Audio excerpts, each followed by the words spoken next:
Well, a different kind of BK story to tell you about right now. The folks at ProPublica have dug up some very interesting numbers on Habitat Humanity in a New York City context. So, Habitat NYC papers.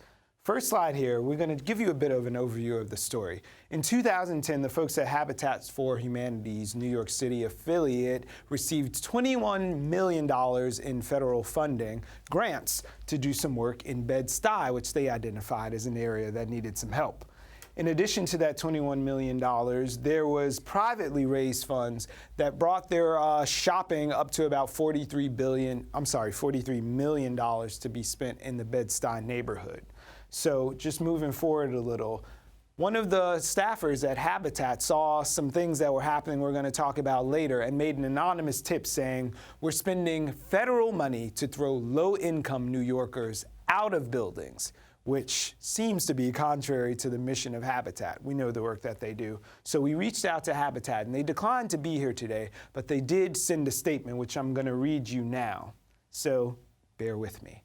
Habitat NYC stands by our handling of the NSP2 grants, which enabled us to help 105 families by transforming their buildings in extremely poor conditions into safe and affordable homes.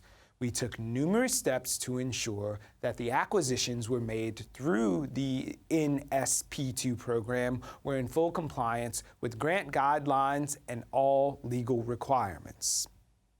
Furthermore, we unequivocally condemn any coercive tactics that may have been used without our knowledge by the former property owners. And if we are able to determine that any previous residents were affected by such tactics, we are willing to help connect them to affordable housing resources. Finally, over the last 30 years, Habitat NYC has built a strong record of transparent and ethical operations, and we are proud of the transformational work we do every day to help New York families become homeowners. All right, so take you back to our beginning slide, the Habitat NYC papers.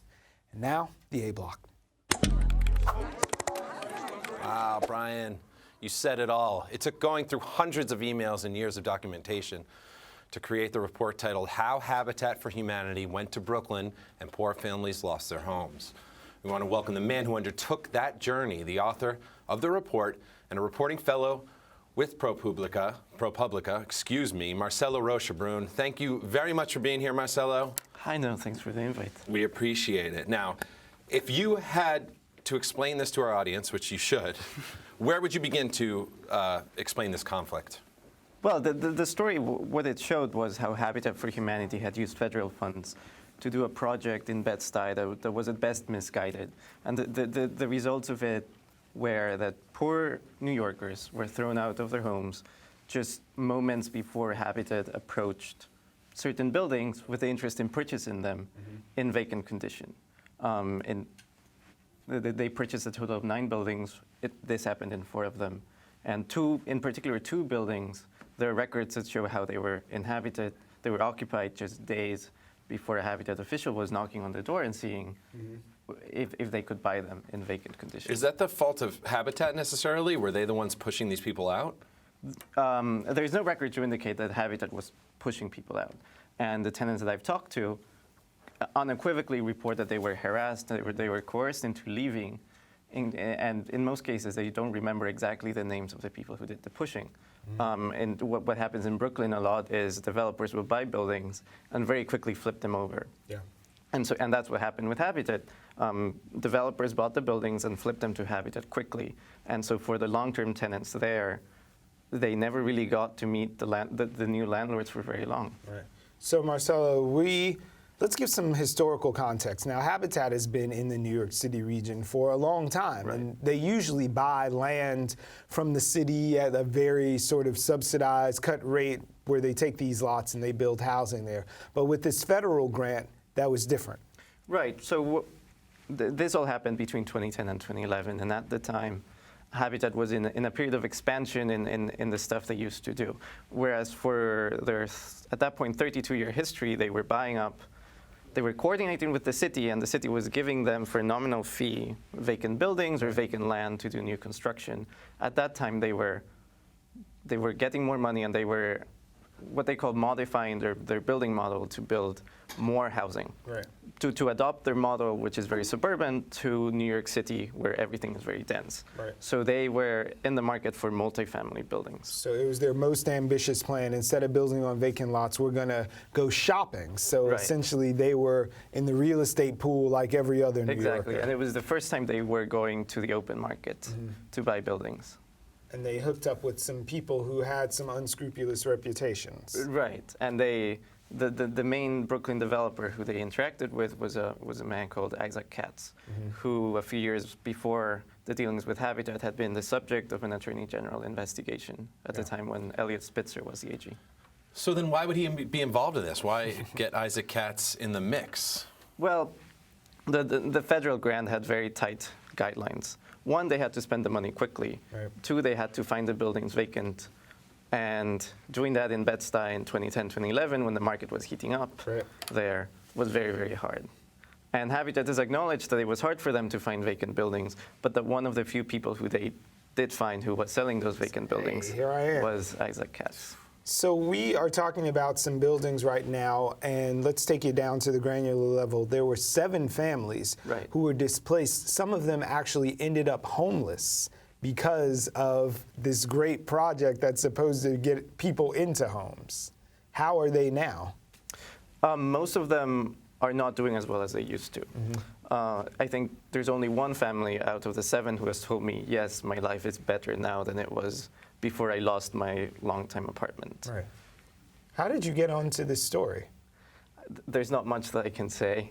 But we're ProPublica intrigued. has been scrutinizing other nonprofits for a while. We've had a massive project on the Red Cross, and I think people realize that when it comes to scrutinizing these kinds of things, ProPublica is the place to go.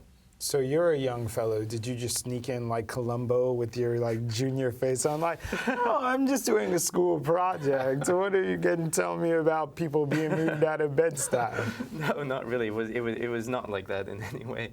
Well, it involved analyzing a lot of papers, and at the end of the day, when people realize that you have hard questions, Right. I think they take you seriously, no matter whether you're 20 years old or 35.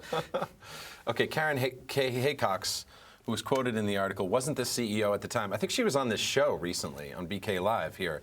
Regardless, is she completely void of any fault here? Yeah, she started at Habitat in August of last year, I believe. So speaking of fault, is there any sort of criminal activity or something that leaves room for prosecution in all these dealings and documents that you've been through?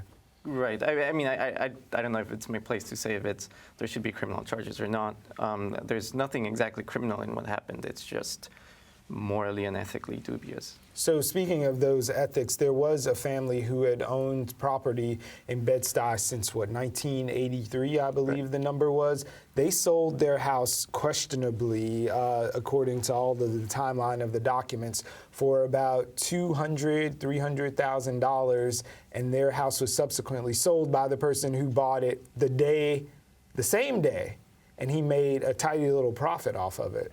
It was about $250,000 in one day. So he sold it for $600,000+ to Habitat. Right.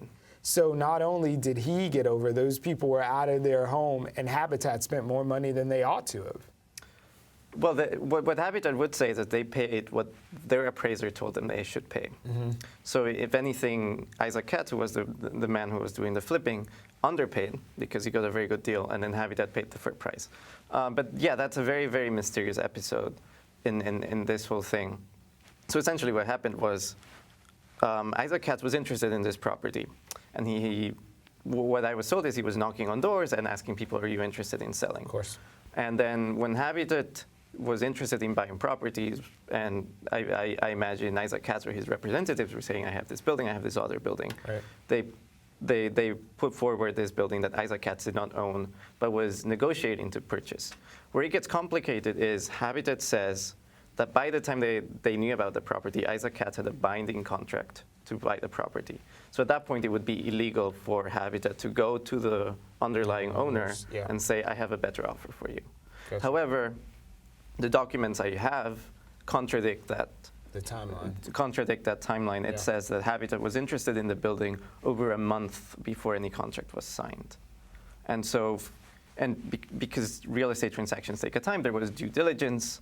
There was all sorts of research that showed that Isaac Katz was not the owner.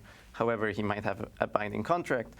Habitat had no way of knowing how much Isaac Katz was paying for the building. But at the end of the day, they paid him $250,000 on the same day that he purchased the building. Is there anything New York City could have done to have prevented this? The city, I don't think so, because this was a private institution using funds that it had the right to use.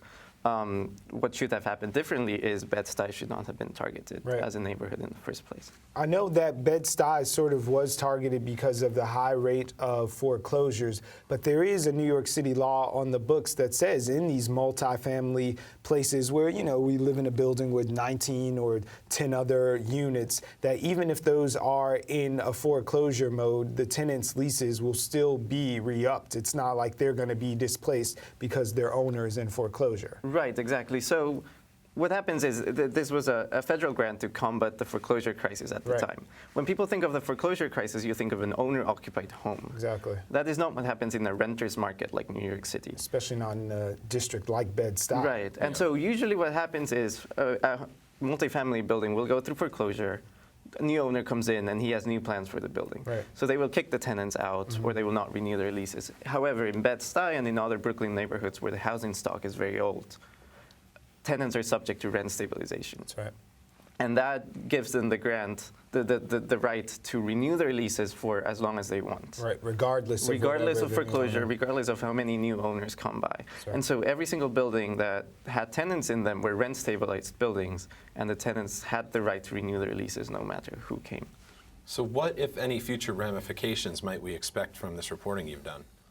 I don't know. I mean, there's still one family that is homeless. There's still two other families that are living in horrible conditions in basically illegal basement apartments. So what's been the response to the report? And piggybacking off that, if someone is knocking on your door right now saying, I'll give you $10,000 if you leave, or 6 months rent at another building I own, what should you do? Right, it's very hard because a number like, there was a case in the story of a man who received $50,000 to leave an apartment where he was paying $200 a month. Right. He was rent controlled. He had lived there since the 80s. His family had lived there since the 60s. $200 a month rent he was paying. They knock and say, hey, Greg, I'll give you $50K to just bounce. Done. And so the issue where is he living? It sounds like a lot of money. Right. But you're not going to find an apartment similar to what you had for that money, or even a smaller apartment. And this is an old person with a fixed income, so there was no way those $50,000 were going to go very far. Right. So by taking that money, this person essentially was not going to be able to find a home. He was in a homeless shelter, and then he ended up moving with his son, who now lives in Georgia. What else? Anything else? Marcelo, this is quite the reporting job you've done. Thanks. Do you have any final words? Well, simply that what I said at the beginning, this was, I think, a misguided project on the part of Habitat for Humanity. They should not have been targeting multifamily buildings. They should have been targeting, if they were going to buy properties, buildings that were not subject to rent stabilization. Right. And what I've always tried to establish was, Habitat has said that they were very careful to establish that whenever they went to a building, it was vacant. Empty. Yeah. However, I am not sure if they checked when was the last time a building was occupied. So that statement, we're getting out of here, but that statement also said, hey, if there's anyone who's suffering these ill effects, get in touch with us. We'll help hook you up. Right. So are they going to, do you know if any outreach has happened? There's still I've talked to the family since the stories came out, and I believe they're going to get in touch very soon. On that offer. All right, well, keep watching and keep coming back. But thank you very much for the invitation. Thanks for being here.